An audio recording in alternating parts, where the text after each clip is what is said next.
Good evening. It's a pleasure to welcome you to this evening's meeting of the Baltimore Council on Foreign Affairs. We'll be joined this evening by the Minister from South Africa to the United States, the second-ranking representative of that country to the United States. As nearly everyone knows, perhaps no country in the world faces the dilemma and difficulties of statesmanship which confront the country of South Africa as it endeavors to modify its internal policies of apartheid while retaining regional, economic, and political stability in that area. The context that it faces internationally is difficult. States on its borders are not totally friendly to it. The international community, to some extent, is outraged by its policies of apartheid. In the United States, Americans are torn by the fact that they have strong economic and security interests in South Africa on one hand, but disapprove of the policies of apartheid on the other. Certainly, it's going to take tremendous wisdom on the part of the leadership of South Africa to make its way through this extraordinarily difficult international situation. We're delighted, as I said, to be joined by the Minister, who will give us a presentation on the policies of South Africa and the way that they analyze their difficult position. We can expect the audience, of course, to have a large number of questions on apartheid, not to be totally sympathetic, of course, but I think in the long run, wishing all the peoples of this area of the world success as they try to make their way through a most difficult time.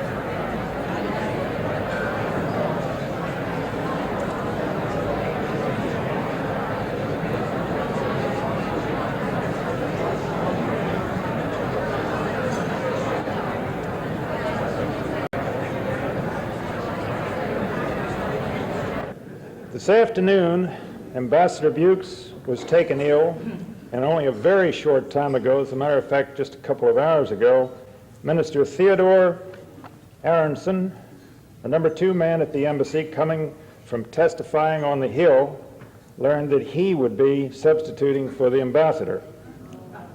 This evening, we regret that the ambassador's illness has prevented his appearance, but we appreciate Mr. Aronson's flexibility in being able to come. Otherwise, we would have had no speaker, and I know you don't want to listen to me. Perhaps no state faces a dilemma as difficult as does South Africa. As it seeks a new social order, continued economic vitality, political stability, all in a region of some turbulence and in a world generally hostile to apartheid. Certainly, American geopolitics and economic interests in South Africa are significant.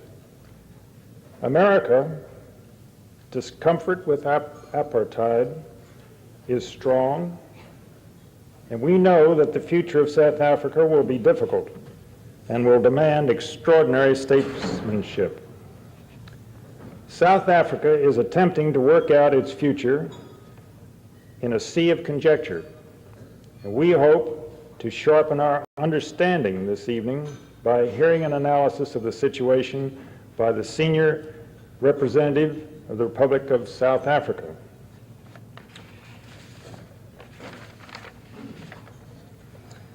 Mr. Aronson comes to us with an extensive background in affairs in South Africa. He was a member of the state legislature from 1965 until elected to Parliament in 1974. He's been a member of Parliament until July of 1985. He was a member of the Central Head Committee of the United Party, a member of the South African Party from 1977, and held various positions in the party, including chairman of the Party of South Africa. Among his many associations, he is a member of the Port Elizabeth Hebrew Congregation, a member of the Hebrew Order of David, B'nai B'rith, J.F. Kennedy Lodge, and he was appointed his present position to the United States as minister in August of 1985. It is with great interest that I introduce the Honorable Theodore Aronson, Minister of the Republic of South Africa, to the United States. Mr. Aronson.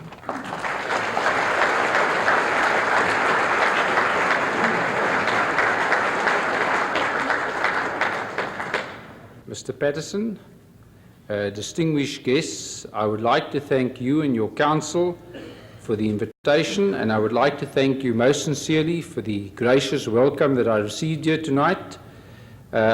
I'd like to apologize also for the ambassador's absence due to illness.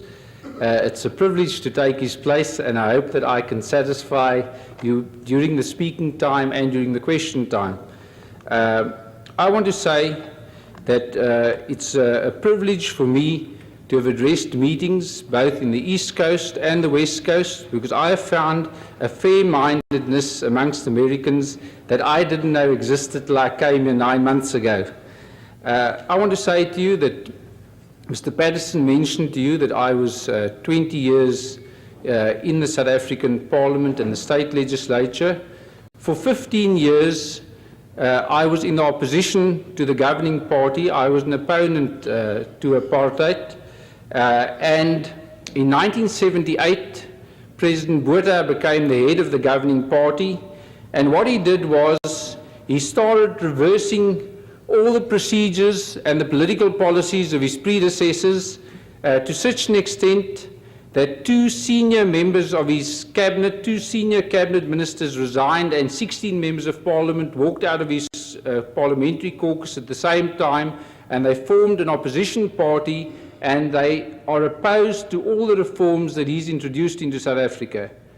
The question then arose, after 2 years that President Botha was the head of the government, and after he'd introduced the reforms into South Africa, the question then arose, I'm a Jewish South African, and the question arose in my mind and in the minds of my colleagues sitting in the opposition, do we go in and help the man who's doing the reforms in South Africa, or do we stand on the touchlines and shout the odds? We believed we could play a constructive role by coming into the political party of the president and helping him with the reforms, because we saw that he had lost and he was going to lose members of parliament. We saw that he had lost hundreds of thousands of grassroots supporters who were opposed to the reforms that he was introducing into South Africa.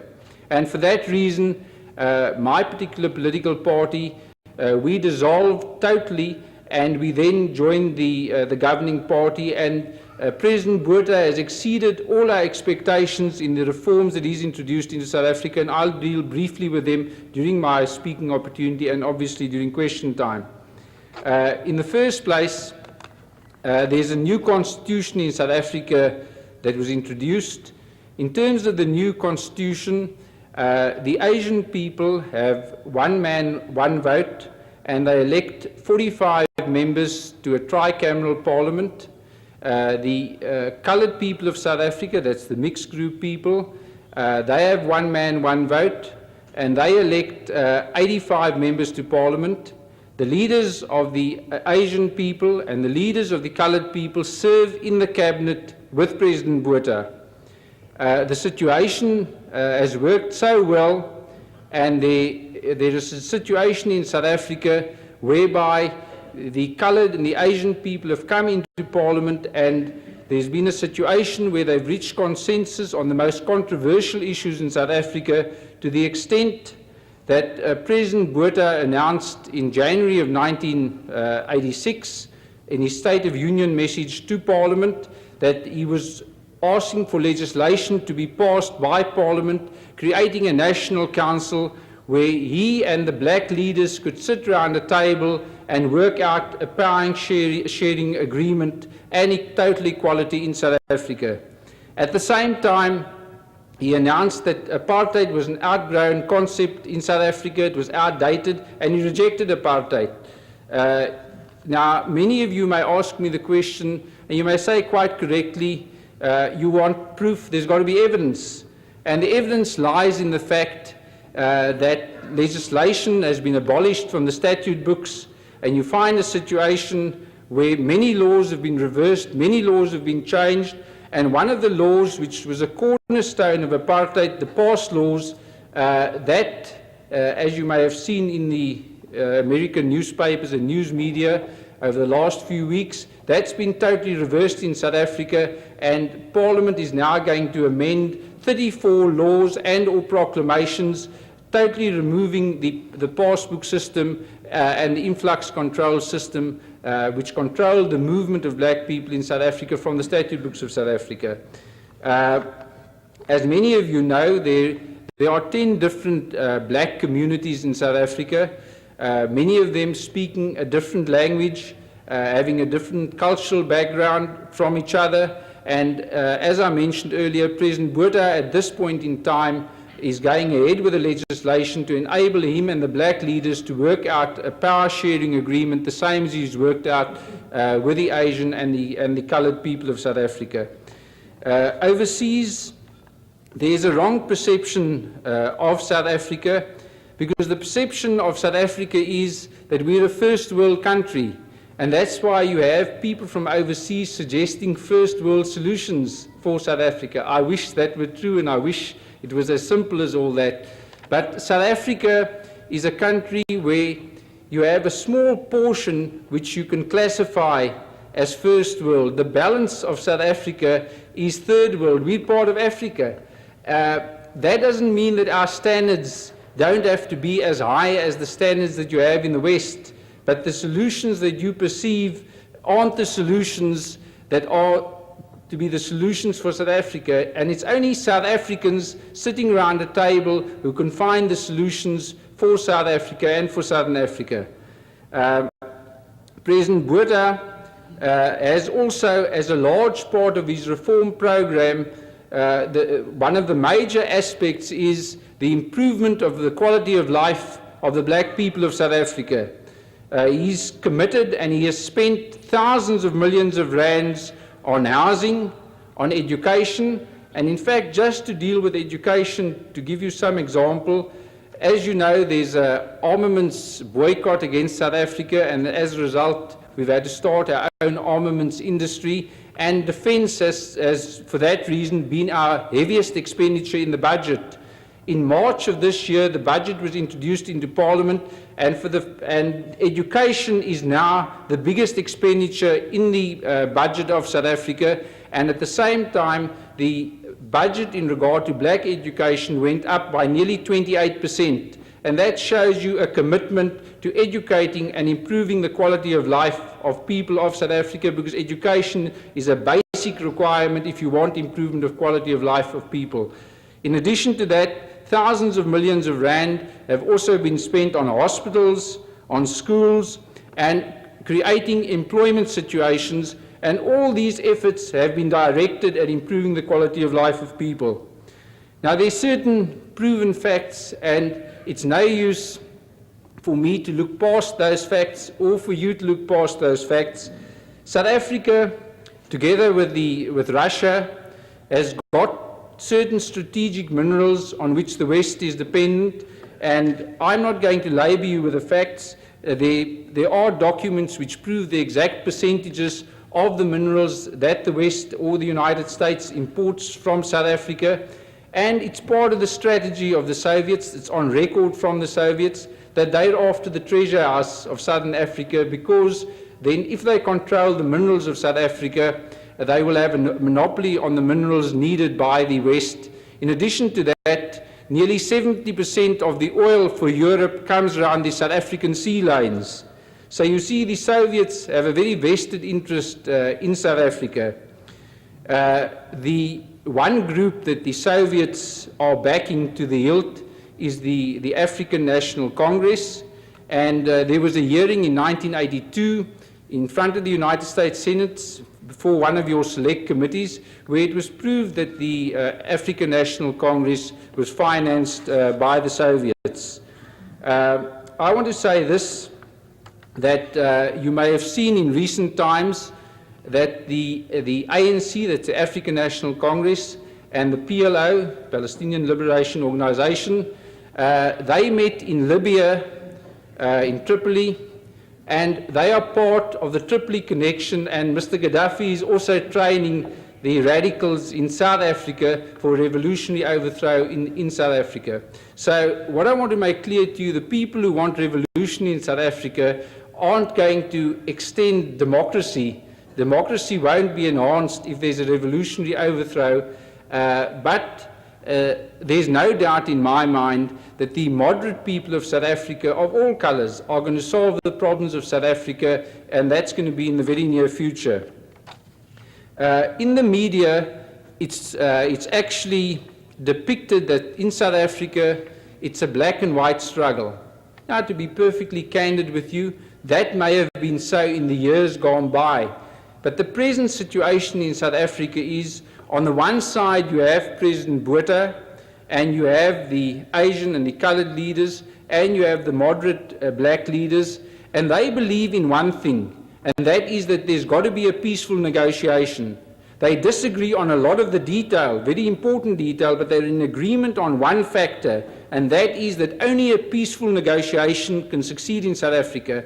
On the other side, you've got the people who won't come around the table, the people who believe that revolution is the only answer and who don't want to negotiate. And one of the reasons is because if they come around the negotiating table, they'll be in the minority and they can't be the governing party. Now, the Soviets support those who believe in revolution, and they believe that the only way they can settle their issues is by having a revolutionary takeover of South Africa. I want to deal very briefly with sanctions and disinvestment, and I want to say to you that sanctions and disinvestment will mean unemployment for millions of black people in South Africa.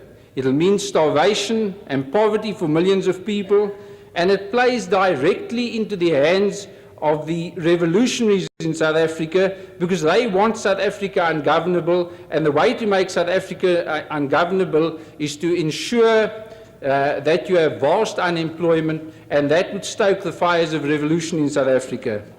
America, 2 decades ago, went through a similar process. You went through a very difficult process, and your friends stood by you, and you came through that process. Now, all I ask is, give South Africa the opportunity, let South Africans go through the same process, and come and monitor the reforms and the changes in South Africa. You're welcome to see the reforms that are taking place. We welcome visitors from Europe and from the States and from all over, because we're proud of the reforms that are taking place in South Africa. I thank you, Mr. Chairman. I thank you, ladies and gentlemen.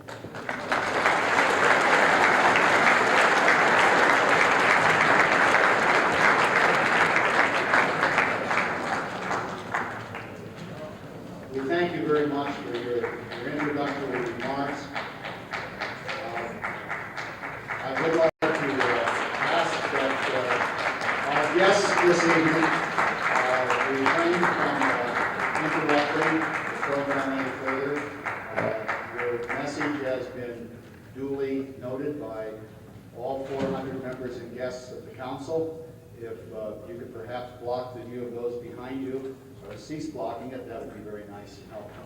I wonder, Mr. Chairman, if I may just say that in response to your placard, I may just say, you say abolish ties with apartheid. I've just indicated that the President of South Africa himself rejects apartheid, so we've got no difference on that score. The first question, Mr. Ulrich, I believe you're from the Marinist Order, is that correct? That's correct. Sir, I'd like to know if it is indeed possible for the South Africa government, do you want to change, do you want to dismantle, do you want to remove apartheid? Without any doubt whatsoever. What is your timetable for doing that?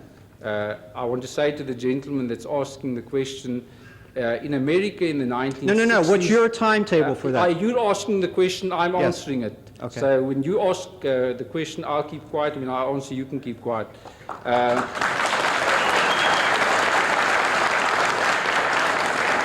In America, when you went for reform in the 1960s, You can't operate on a timetable, but to come crisply to your question, in 1983, as a result of 3 years' negotiations with the coloured and the Asian people, they've got one man, one vote. The President of South Africa has extended an invitation to the black people of South Africa to sit around the table with him, to negotiate with him, and he says he accepts the fact that you should have one man, one vote for all the black people of South Africa, but not on the European or the Western style. What is your timetable? What is your government's timetable? Not what we went through here in the United States. I answered your question. If you're not happy with the answer, that's fine. Okay. You mentioned the past laws, and in terms of those being removed, are they going to be reformed and amended, or indeed are they going to be completely removed? The past laws are going to be completely removed, and in fact, President Botha 2 weeks ago announced, and the people who were in prison as a result of the past laws have all been released, and there are no more arrests under the past laws, and all the laws connected with the past laws, there are 34 laws and proclamations that need amendment. They're all being amended, but the past Are they going to be laws, amended, or are they going to be removed? They're going to be totally removed. Okay. Totally removed. Because you just said amended, and I'm not sure. There are laws that need amending in order to remove certain restrictions. There are other laws that get totally reversed, but the effect is that the past laws will be totally abolished. Totally abolished. Totally abolished. Thank you. Dr. Burt? Some of the things you've said tonight, I heard roughly 15 years ago, basically the same type of thing, from a representative of Rhodesia. Now, some of the things which you've said have been changed or in the process of being changed. I don't recall hearing from him, but maybe he said such things. What basically is the difference today between the South African situation and the Rhodesian situation 10, 15 years ago? The question is there a difference between the South African situation today and the Rhodesian one of 15 years ago? There's a vast difference between the South African situation and the Rhodesian situation, because in South Africa what's happened is you've got a president that's reversed the total policies of all his predecessors, and you've got a president that has come out in favor of one man, one vote, and successfully negotiated with the coloured and the Asian communities, and is now going through the same process with the black communities. So you haven't got a president who's dragging his heels or who's reluctant to arrive at a process, and he's not arriving at the process because a foreign power, like in the case of Rhodesia, you had the Lancaster House Agreement where the Prime Minister of Rhodesia and the other parties had to go to Lancaster House in Britain, and they had to arrive at an agreement, and the agreement was an agreement partially by the Rhodesian people and partly the contribution of other people. In the case of South Africa, the solutions for South Africa will be found by South Africans of all colour in South Africa, and it won't be prescribed to by people from outside South Africa. Professor Nani. The whole world expects, and you expect too, and myself, that the majority will come to control the destiny of South Africa. 80%. Even though today the white minority tries to divide the population into Asians and color, but the 80% of the black people have no vote. How can you expect to arrive at a mutually satisfactory political solution in South Africa when the leaders of 80% are in jail? The question is, does the lack of vote in due proportion for the majority of the population, which is black, complicate the evolution to the future which you described earlier? Mr. Chairman, in order to answer the question, I've got to first correct the question. It's wrong to say that the black population in South Africa have no vote, because I agree that the quality of the vote isn't the same as the quality of the vote of, at the moment, the white, the coloured, or the Asian. But in a nutshell, the black people living in the 4 sovereign independent states that are sovereign independent by law, the Transkei, Venda, Bofuta, Swana, they've got one man, one vote. They elect their own. If you don't like the truth, then you can shout. If you want to hear the truth, then listen to it. We can all sing together, but we can't all talk together.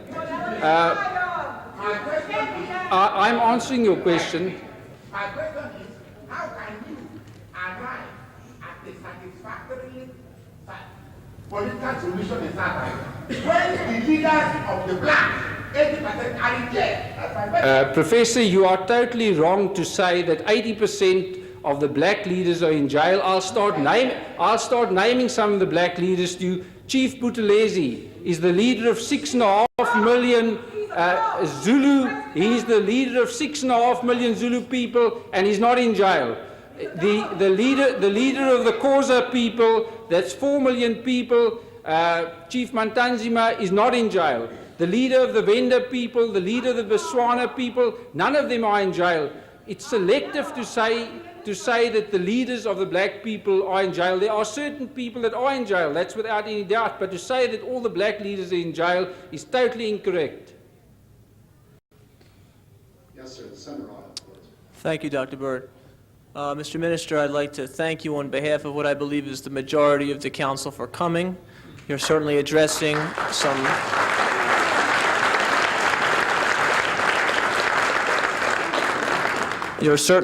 some difficult questions, and I'm sorry that some people here feel it's necessary not to be polite about it.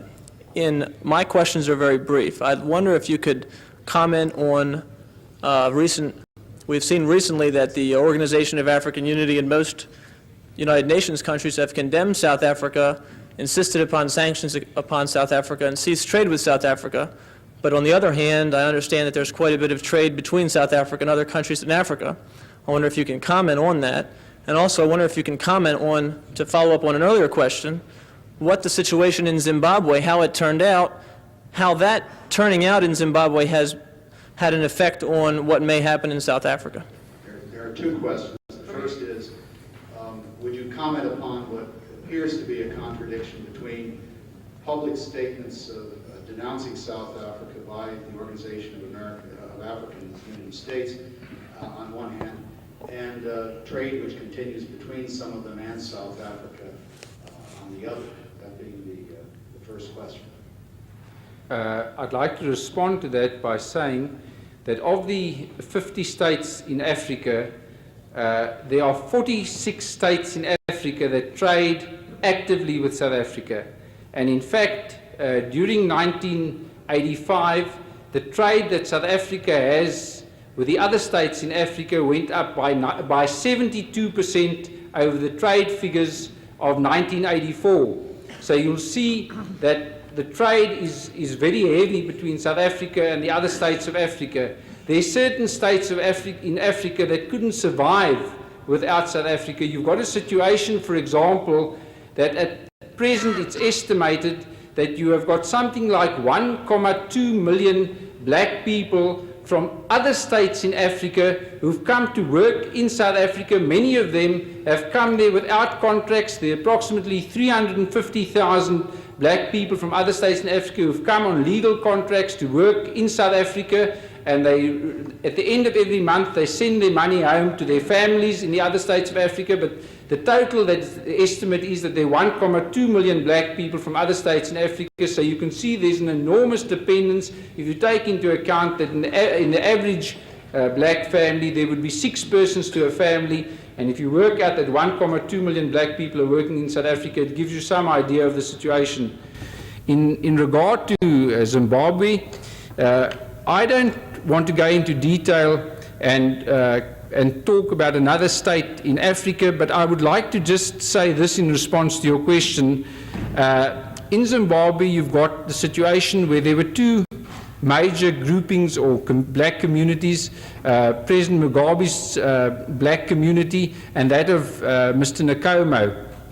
And the result of Lancaster House Agreement on Zimbabwe was that there were going to be entrenched minority rights which ensured the fact that there would be participation in the parliament of everybody in Zimbabwe. That constitution was put into operation, and President Mugabe has announced that he now wants to suspend that constitution and he wants to go for a one-party state. In other words, the Lancaster House Agreement will be thrown out of the window. That's the situation. And if you read the newspaper reports, but I don't want to get embroiled in this, if you read the newspaper reports, you will find that according to the reports, many thousands of followers of Mr. Nkomo have been assassinated. I'm going by newspaper reports. And if there's a one-party state, where's your democracy in Zimbabwe? For the benefit of the TV, of course, the question was, please comment upon the implications of the history of Zimbabwe for South Africa. Yes, in the center row. When are they going to release Mandela unconditionally and unban ANC? Because what he has said about ANC, it's not true, because he forgot that Forster, who was the president of South Africa for the last 15 years before he died, was a Nazi war.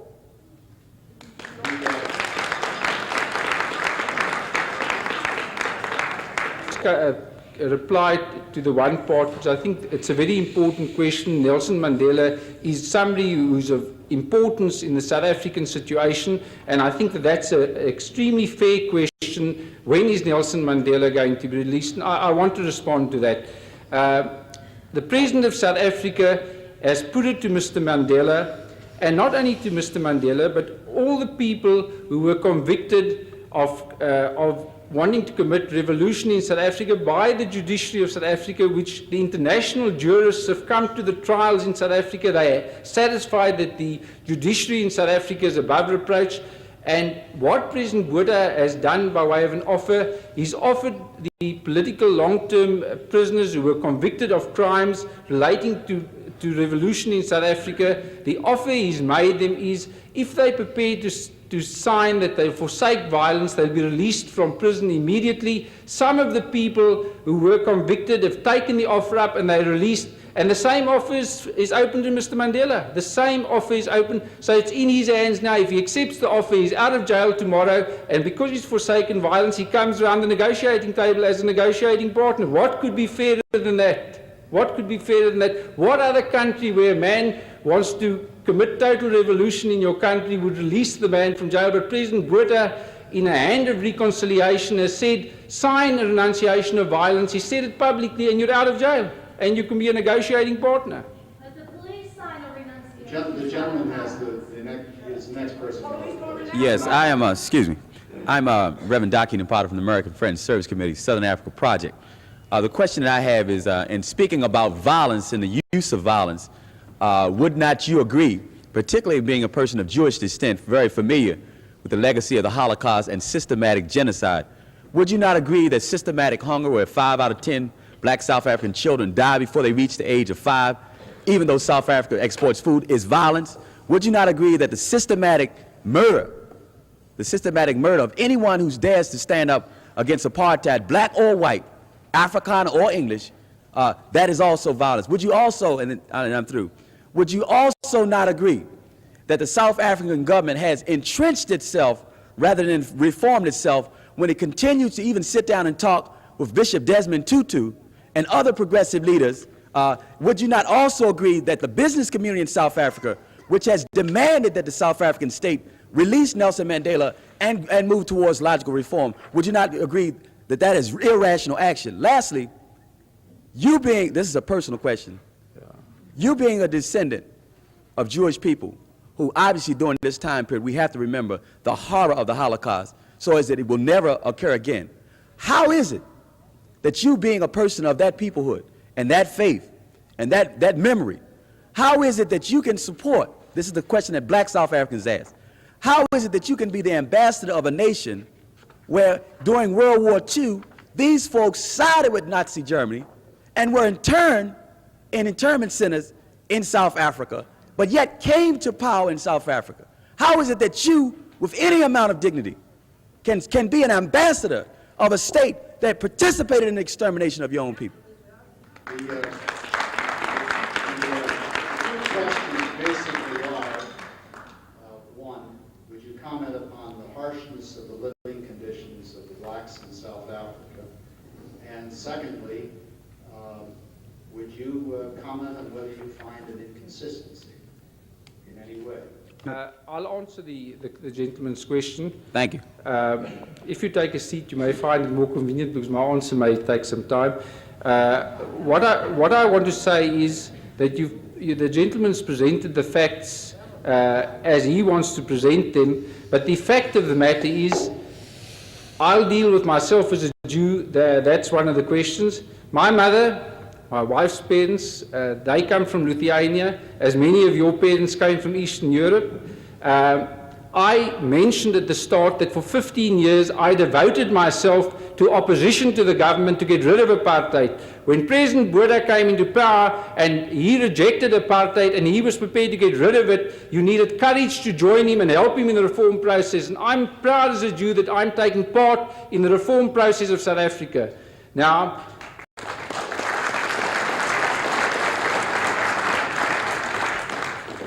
I want to say, for anyone to say that there's a systematic murder of black people in South Africa is arrogant nonsense and totally untrue. The other point I want to respond to in regard to Bishop Tutu, there's nothing on this earth that prevents Bishop Tutu from coming around the table tomorrow with President Botha. In fact, it's in black and white. Bishop Tutu said that when he was inaugurated as Bishop of Johannesburg, he said that he's got 4 preconditions before he would come around the table. And the 4 preconditions were relevant, they were very important, and he said that those preconditions and those changes in South Africa had to be made within 18 to 24 months before he would come around the table. Those conditions have all been met within 12 months, and there's nothing stopping Bishop Tutu from coming around the table. Nothing whatever. So it's up to him. He's welcome to come around the table because all his conditions have been met, and this is documented on the 9th of April, and every member of the American Congress has got a copy of this. His conditions were one person, one vote. In regard to Mandela... His conditions were one person, one vote. You know, I gave you the courtesy of questions. I think you must give me the courtesy of replying to your questions. In regard to Mandela, Mr. Mandela, I say, can play a very important part. And the President of South Africa has given into his hands his release. All he has to do is sign a one-line undertaking, I renounce violence, and he's out of jail. A convicted person who wanted to overthrow his country by revolution. You fair-minded Americans, what more can President Botha do than make that offer? What more can he do? Make the government renounce violence. Other people, including a member of my own Jewish faith who was locked up with Nelson Mandela, accepted President Botha's offer, renounced violence, and he's gone overseas to Israel. He still propagates violence against South Africa, but you can see the bona fides of the South African president. That member of my faith that renounced violence, who was locked up with Nelson Mandela, was freed without any problem whatever. So the same thing applies to Nelson Mandela. And I want to ask you as fair-minded Americans, what is wrong with asking a man who's been convicted of wanting to overthrow his country by revolution to sign a one-line letter saying, I renounce violence, and he's released from jail? I think that any fair-minded person would consider that a fair offer. I think, Reverend, you've had a couple of questions. Thank you. The gentleman in the center aisle, please. Yes, Minister Aronson. For many years now, there have been reports and allegations coming out of South Africa of prisoners, particularly being tortured while in police custody. There have also been allegations following the state of emergency measures last July that a number of people died while they were in the hands of the police. There have also been reports of extrajudicial executions, such as the lawyer Victoria Menge, who was killed in Durban last August. Now, many people feel that these sorts of abuses offend the conscience of people everywhere, and it's also argued that particular features of South African security laws foster these sorts of abuses by allowing the police fairly extraordinary powers of arrest and detention, also which give the police immunity from prosecution from any acts of violence that they commit in the line of duty. The question, Mr. Minister, is whether among the planned reforms that you spoke of, are there any plans to reform the internal security laws and the emergency regulations in order to prevent these kinds of abuses? And secondly, will there be investigations of these allegations of torture and death in detention that have already taken place? The two questions are, I believe, are there going to be reforms of South African law? Internal security laws. The security system in particular, which can lead or have led to abuses by the police? Mr. Chairman, in regard to your question about when the state of emergency would be lifted in South Africa, I want to tell you that the state of emergency was lifted during March, and I want to say that the state of emergency came about in South Africa because innocent black people were being murdered by revolutionaries, and they called on the government to protect them against the revolutionaries that were murdering them. Now I want to come to your point about people who are detained. As far as the government is concerned, as far as I'm personally concerned, as far as every human being is concerned, a person who is in jail is entitled to the fullest protection. He's entitled to total protection. I don't think there should be any disagreement between us on that point. There should be total protection. And what's happened is this. In South Africa, the government has introduced a situation whereby doctors go to the various jails to visit people who are detained or in prison, and they can lay complaints with the doctors. The doctors can lay supporting affidavits in regard to what they find. A member of the judiciary goes to the jails to also take complaints. In addition to that, what happens is any person who's detained or assaulted by the police can start an action for damages in the civil courts of South Africa. In addition to that,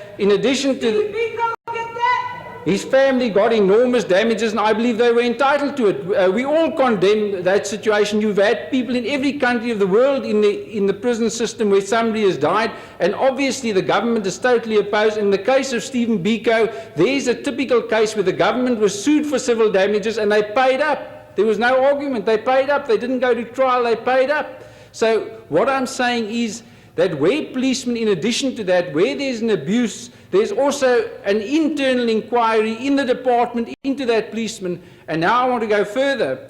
Where there's a situation like, for example, and I'm saying it, not anybody from the audience, when, for example, 2 years ago in a place called Uitenhage, the police fired indiscriminately. The government immediately appointed a judge, a judicial inquiry, and everything was cut open to the bone.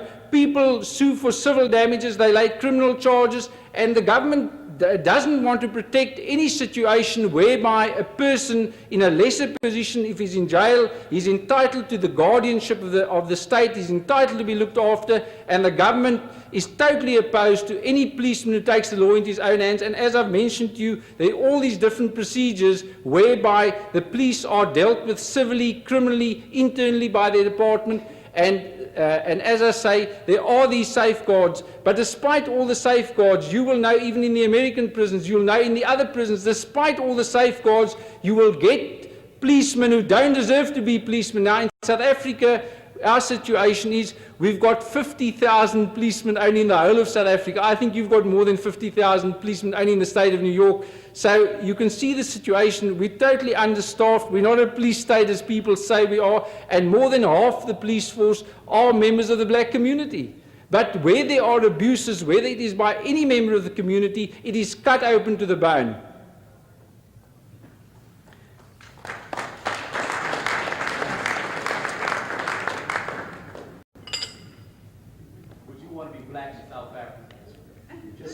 The gentleman...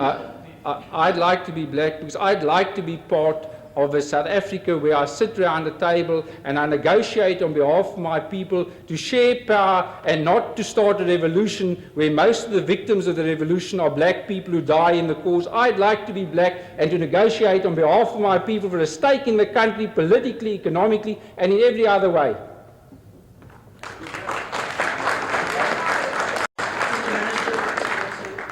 As you mentioned, in this country, it has taken us more than just 20 years to try and attempt racial equality.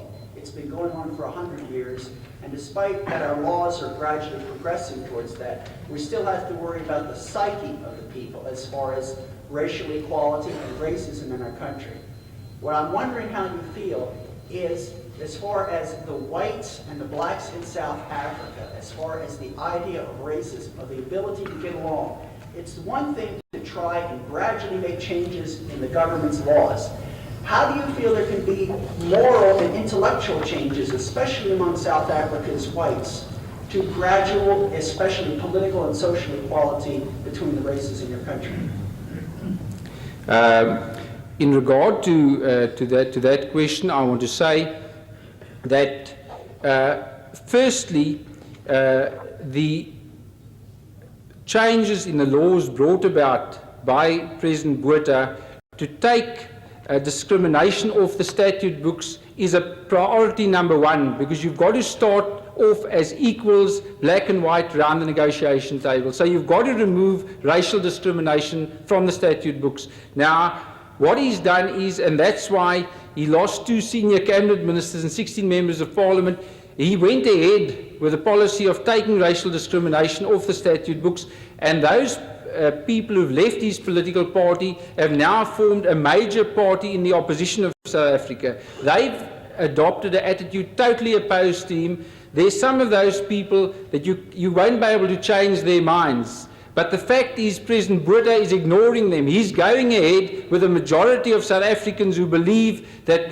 you must have the discrimination totally removed in every sphere in South Africa. And in most spheres, it's totally removed. And in fact, in his own words, he said in January, South Africa has outgrown the concept of apartheid. Now, if you ask, as you have, you've posed the question, how can one assist the process? I believe that the West can play a part. I really believe that the West can play a part. I believe the West could assist in improving the quality of life of people in South Africa, as some countries in the West are doing. Some of your multinational companies in South Africa that are multinationals who've got subsidiaries in South Africa, they are spending millions and millions of rand on black education, on housing for blacks, on removing discrimination. I believe the West can help by encouraging black people, all black people, even those who have got revolution on their agenda, to forsake violence and encourage them to give peace a chance and to come around the table and negotiate a power sharing agreement. Because if they don't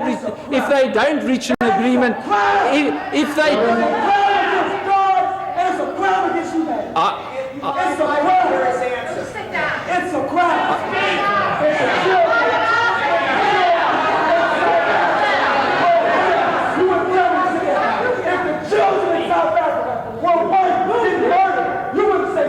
Let me make a point. If I may, it's a very simple.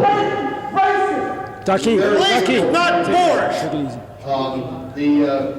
The council invites guests to a large number of its meetings, and there is a code of conduct which we try to. How can you have a code of conduct? The children are dying in South Africa. How can you have a code of conduct? The children are dying in South Africa. Ducky, you made your point. If you want to advance the revolution in South Africa, go there and get an AK. If you want to talk, then talk in turn. You call yourself Christian. You call yourself I'm going to have to ask you quite seriously to stop. You call yourself religious. Ducky. That's a crime. That's a crime against God and humanity. Reverend, I'm not so sure you're making your case very well. Next question. And you call yourself human. The next question is the gentleman at the microphone on the left. I noticed that the ambassador conveniently got sick today, but yet you have the gall to come here and defend apartheid. Nelson Mandela should be standing there in front of us addressing us. That is the person that we came here to hear today. And until you release him, we're not going to be able to hear him. My question to you is, I personally believe the best thing you could do today is to announce that you are defecting. You are leaving South Africa. That is something that you could do that would be positive. Anything else you have said today was hogwash. Thank you. Do you have a question at all? I don't think so. Is the ambassador's representative willing to defect today? Thank you very much. Yes, sir. I didn't hear his answer. There is no answer. I think he has an answer. I may just say that your question is an insult to the intelligence of the audience. And I don't think the audience expects me to answer.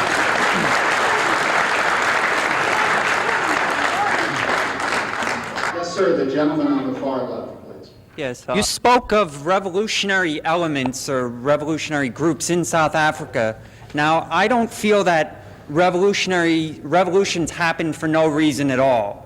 So does that mean you are in a race against time, against these revolutionary elements? And yes, that is my question. The question is, do you feel South Africa is in a race against time with revolutionary elements, with respect to revolutionary elements? I want to say to you that there's a way of answering your question which will make it clear to the American people, and that is the PLO are a terrorist organization in the Middle East, and they've been totally exposed in America.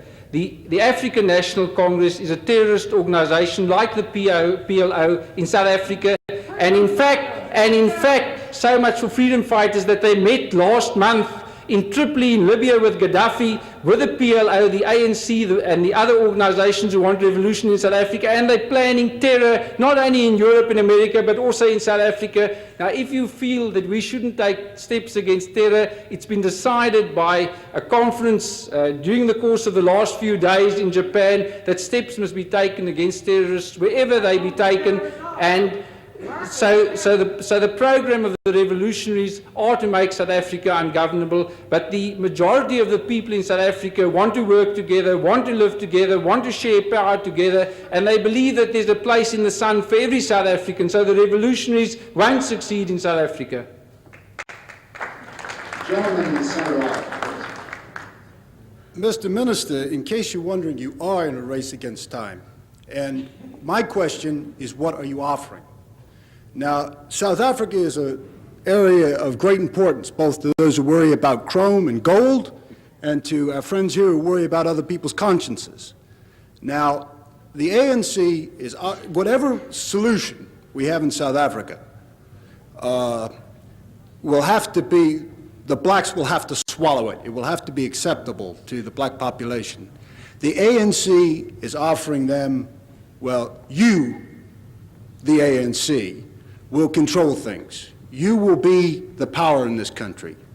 Now, if President Botha can get any sort of respectable black leaders to negotiate with him, what is he offering in terms of power? The question is, what is the South African government offering to the blacks in the country, which they will might find acceptable? I would like to say to the person who's asked the question that I sincerely believe that there are people in the ANC who will take part, in my view, in the negotiating process. I believe that there are people who genuinely want to share power in South Africa and who will take part from the ANC in the negotiating process. In regard to all the people in the ANC, President Botha has said that if they renounce violence, they're welcome to come around the table and negotiate power sharing. Now, specifically, what he's offering is he's not doing or making the mistake that his predecessors has made. He hasn't come to the negotiating table or the conference table with a package deal because he knows that that will be rejected. His predecessors tried that. So what he has said, I'm coming with an open agenda. I believe in one man, one vote. I believe in total equality. Let's sit down and let's negotiate a power sharing arrangement. He's not prescribing in advance. He's got an open agenda, and therefore it makes it easy for the people to come around the table. If he was prescriptive and he spelled out exact details of what he wanted, it would be rejected as another white man's plan, as with in the case of his predecessors. He's starting with an open agenda, but with the underlying qualifications of total equality for everyone, one man, one vote, and he's actually said that in the one man, one vote concept, you can't have it in a unitary state, you can't have it on the European style, and that's why it's a situation that's got to be negotiated, and it's got to be negotiated by all South Africans. At the microphone, please. Minister Aronson, you stated that President Botha did not believe in one man, one vote on the American or European style. Are you therefore implying that any type of vote formula that's worked out would be as such where the white population would have sort of a parity with the black, Asian, and colored votes? Mr. Chairman, President Botha hasn't, as I've mentioned before, he hasn't been prescriptive. He said he believes in the principle that every man should have a vote. And he said from that basis, let's negotiate, but let's accept the fact that you can't have one man, one vote in a unitary state. In other words, South Africa has got to sit down, and South Africans have got to negotiate, because you've got 10 different black communities. They speak different languages, different cultures, and you've got to satisfy the aspirations of all those black communities. And at the end of it, you've got to have a constitution whereby there's no domination of the minorities. In other words, there mustn't be domination by, say, the Zulus over the Xhosa, or by the white over the Asian or the black. In other words, you mustn't have domination. So you've got to negotiate from the basis that you've got to give everybody a say, everybody's got to have the right to vote, but you've got to arrive at a formula whereby there's no domination. Mr. Minister, I think that within the events of this evening, your answers have come through clearly enough, and I believe that the questions have prompted responses which you probably would like to have the opportunity to make. I was going to say that this wasn't our normal decorum, but I once said that some of you remember the meeting with Secretary of Defense Weinberger, in which he was interrupted, and I afterwards said to him that that usually didn't happen, but he said he was from California and was quite used to it. And of course, I wasn't sure whether, in my mind, I was imposing an American standard, or whether the freewheeling English approach to debate, which I presume carries over into South Africa, would make this evening seem like tame stuff. But to the extent to which we do indeed, as members of the Council, want to be sure to extend to all of our guests, and our guests, of course, have come from numerous regimes with which not everyone agrees from around the world. We do want you to know that we receive your position respectfully, with interest, and with attention. And we thank you very much for coming from Washington and sharing your evening with us. Thank you very much. Thank you.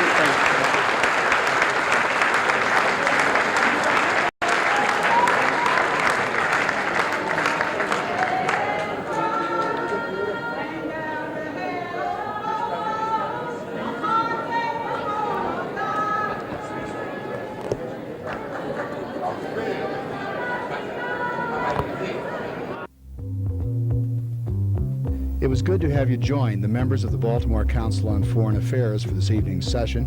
A transcript of the program is available at a cost of $5. The Council is a private, non-profit, non-position-taking organization dedicated to foreign affairs education.